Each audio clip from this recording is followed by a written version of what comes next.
Mahingod to sugbog sa mga maabtan nga mong pagsibya, Martes karon pitsa 9 sa Hulyo tuig 2013. Kini si Jason Doval maghatod kaninyo og mga nagunang balita. Ug kini si Army Garde maghatod kani og mga presko og nagunang balita sa showbiz.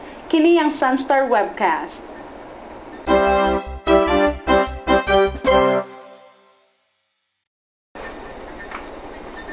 Ang mga nagunang balita.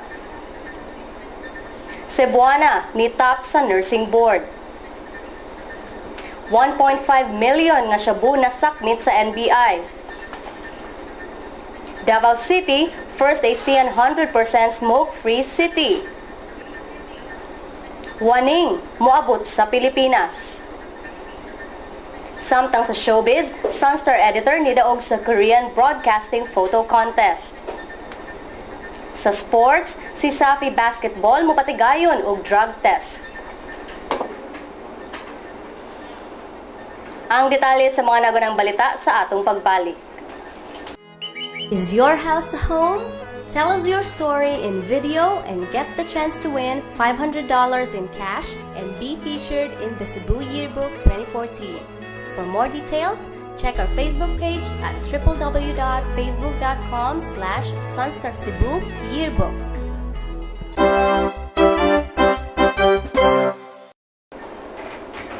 Ang detalye sa mga balita. Usa ka Cebuana nga deboto ni Senior Santo Niño ang nanghawod sa nurse licensure exam base sa resulta nga gipagawa sa Professional Regulation Commission kun PRC kagahapon. Laing 8 nga ni graduate sa mga tunghaan sa kolehiyo sa Sugbo ang mitap usab sa eksaminasyon nga gihimo sa 16 ka mga dapit sa nasud ni atong Hulyo 2 ngadto sa 3 ning tuiga. Si Beverly Ann Felicio Balagon, 20, graduado sa Vélez College, ang nag-una sa mga top-notcher nga adunay 87% nga grado. There will be a lot of challenges along the way, and your biggest challenge would be yourself. Like, dagan kag doubts nga musud sa imong head, but you know what you are capable of, and if karon sa katong mga nitpick or mga retakers nga murag fail sa ilang dreams karon, there will always be a reason for everything. So don't stop good kayo. Grabe jud kayo ang prayers good. Grabe if mo believe ka sa imong self, grabe jud kayo ang ihatag sa God.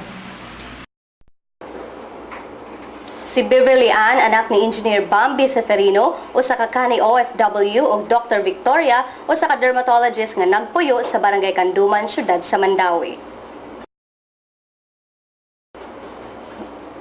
Sa laing bahin, mga ahente sa National Bureau of Investigation nisikop kagahapon sa giilang numero 1 drug pusher sa Talamban di nasakmit usab ang 1.5 milyones ka pesos nga balor sa shabu. Si Johnilito Janjan Mayol, 40 City, gidakupsud sa iyang balay nga nahimutangan sa Sitio Highway 77 sa mga ahente sa NBI. Gawas kang Mayol, gisikop usab sa NBI silang Romeo Bailon, 50, Archie Cabrillos, 33, Junior Ancero, 31, Ferdinand Jugadura, 38, Christopher Dizon, 28, Jonathan Cortez, 42, ug si Annalyn Roa nga 33 ang panuigon.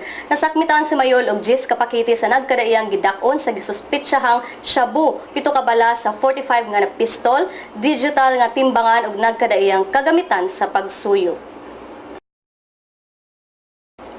Sa laing bahin, ang Southeast Asia Tobacco Control Alliance, KONSIATCA, mipasidungog sa Davao City ni atong Lunes, isip permirong 100% smoke-free metropolitan sa Association of Southeast Asian Nations kung ASEAN. Si Konsehal Melchor Kitain ug Dr. Jumilaine Villariz, co-chair sa Davao City Anti-Smoking Task Force, nidawat sa pasidungog dito sa SM Lanang Convention Center. Ang maong pasidungog gihatag human ang 3 ka adlaw nga regional workshop nga giapilan sa mga delegado nga gikan sa Cambodia, Indonesia, Lao PDR, Malaysia, Myanmar, Thailand ug Vietnam. Basaha ang Sun.Star Davao o bisitaha ang ilang website sa sunstar.com.ph/Davao alang sa dugang detalye. Sa kahintang sa panahon, si Tropical Storm Sulik padayong nagkakusog og posibleng moabot sa Pilipinas ugma. Base sa monitoring nga gihimo sa Pag-asa, si Sulik anaa sa 1,780 kilometers east of Basco, Batanes. Si Sulik posibleng mahimong bagyo ining sulod sa Pilipinas ugma og tawgon kining waning. Musunod ang kapalaran gikan sa Sun.Star Superbalita.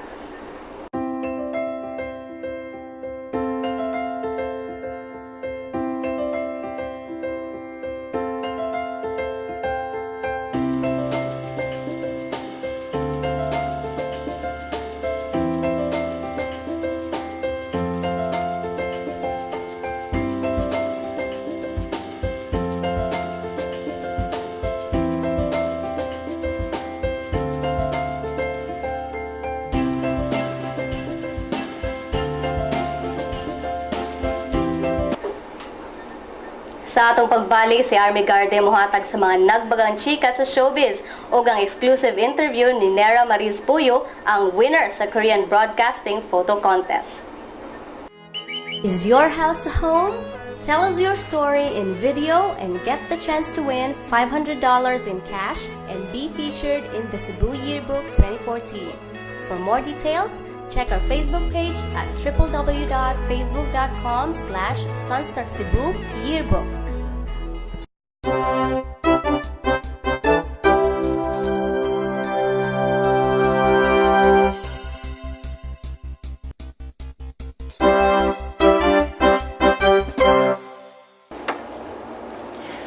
Kauban nato karon ang winner sa Korean Broadcasting na photo contest, si Nera Mariz Puyo. Hello Nera, congratulations. Salamat, maayong adlaw ko nimo higalang Army. Maayong adlaw. So TV, unsa man jud ni siya nga photo contest o giunsa nimo pakahibaw bahin ani nga photo contest? Usa kini ka worldwide photo contest nga gipanguluhan sa Korean Broadcasting System. Nakahibalo ko about ani sa ilahang television mismo. Unsa may theme sa ilang photo contest niya? Giunsa nimo pagpili sa imong entry? Usa sa mga mechanics niini kay ikaw mismo ang maghimo sa theme. Ang akong gipili nga theme is KBS World is Virus to Me. A good type of virus that serves as a bridge that connects the people not just in Korea but in the whole global community. So, usa sa mga prize day niini ang trip to Korea. So, atong pangutan si Mariz, kumusta man ang iyang experience? Unsa ang highlights yang trip na to sa Korea? Was this your first time? Yes, it's my first time to visit Korea and definitely won't be the last. Mag-uban-uban kita sunod Sige, dito. ganahan ko anak. Mangguyog niya ta. Pohon-pohon. Ang Unsa may pinaka-highlight sa akong visit dito kay ang awarding ceremony mismo. Kay na-meet na ako ang CEO sa kumpanya. Naabo dito ang mga ambassadors, politicians, ug mga sikat nga artista. Wow, nice yun siyang na-experience. So, Mariz, sa may message nimo sa KBS?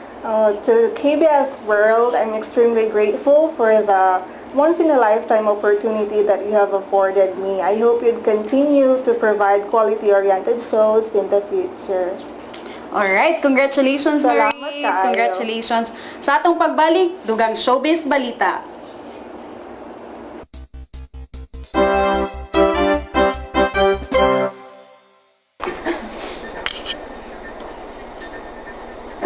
Sa showbiz balita, daghan ang nahibong nga parehong wala si Ogie Alcacid ug si Regine Velasquez sa Sunday All-Star sa GMA7 niadtong Domingo. Kikumpirmar ni Ogie nga wala na siya sa Sunday All-Star sanglit na-expire na ang iyang kontrata, mao nga wala pa siya mag-renew. So ongoing na negotiations niya karon sa TV5, nisulti lamang si Ogie nga magpahibaw kini in about 2 weeks. Samtang bahin sa asawang si Regine nga wala usab sa mong Sunday show, miingon lamang si Ogie nga dili siya katubag sa iyang asawa. Sa laing showbiz balita, sunod-sunod karon ang proyekto ni Enchong D sa ABS-CBN. Human sa malampuso ni ining teleseryeng Ina Kapatid Anak, misunod dayon ang muling buksan ang puso. Nasad siya sa pelikulang Four Sisters and a Wedding ug sa upcoming movie nga Tuhog. Tungod niini, dunay mga hungihong nga paborito kuno sa ABS-CBN ang aktor. Para sa dugan pang showbiz balita, bisitaha lang ang special sa sunstar.com.ph/celebrity ug ayaw kalimutog follow sa among Twitter at Sunstar Showbiz. Balik ta kang Jai Sandoval para sa Balitang Sports. Is your house a home? Tell us your story in video and get the chance to win $500 in cash and be featured in the Cebu Yearbook 2014. For more details, Check our Facebook page at www.facebook.com/Sun.Star Cebu Yearbook.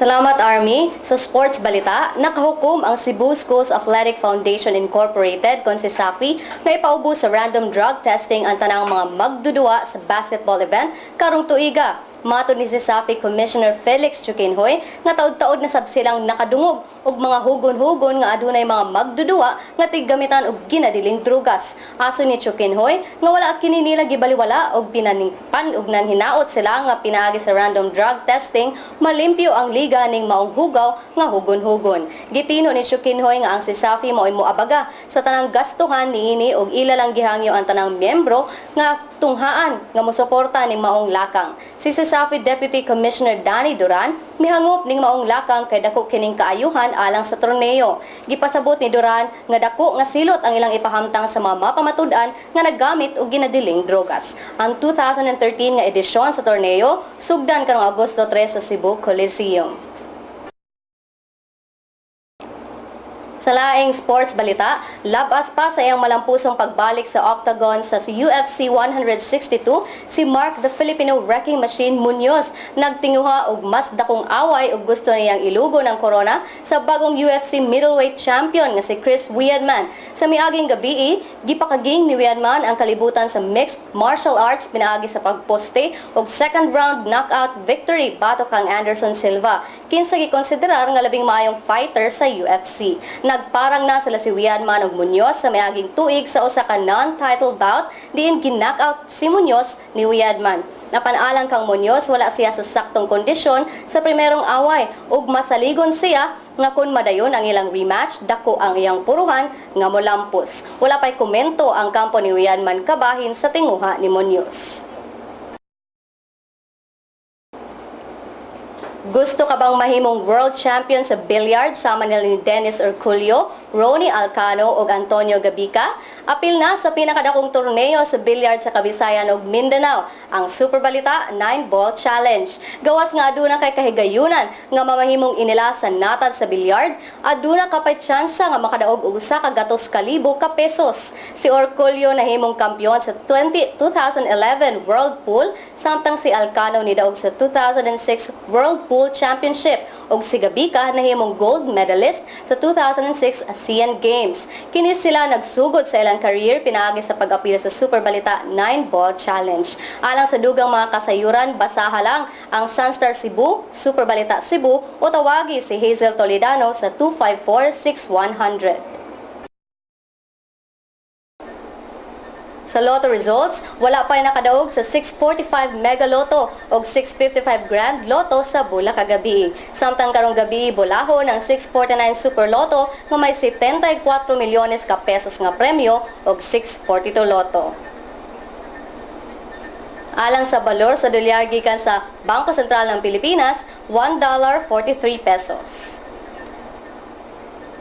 Ug para sa kahimtang sa panahon, atong paminawon si Oscar Tabada gikan sa Pag-asa Mactan.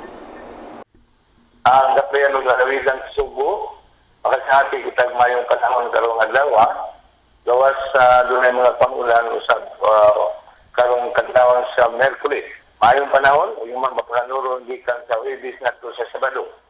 Sa laing bahin, ang lumagiti ng mga bagbayan sa Negros Oriental, ubuhol, makasahati usab o alang-alang ang panahon karong adlaw gawas sa mga higayon ng mga pangulan karon ug ugma ug kini magkusog ang mga pangulan dito sa bahin sa Bohol sa Merkulis gabi. May panahon gikan sa Huwebes ngadto sa Sabado. Pahinay nga sa mga kusog na gikan aminang silangan umuros ang dagat sa regional ini kasarangan. Gikan Bodas Pag-asa Mactan, Oscar Tabada. Dinhi natapos ang atong balita sa Sun.Star Webcast adlong Martes. Para sa uban pang mga balita karong adlaw, bisita lang ang www.sunstar.com.ph. Og i-follow pod mi sa among Twitter at Sun.Star Online ug ayaw kalimot og like sa among Facebook page, Sun.Star Philippine News. Dinhi natapos ang atong balita karong adlaw, kini si Jason Doval Ug kini si Army Garde para sa Sun.Star Webcast.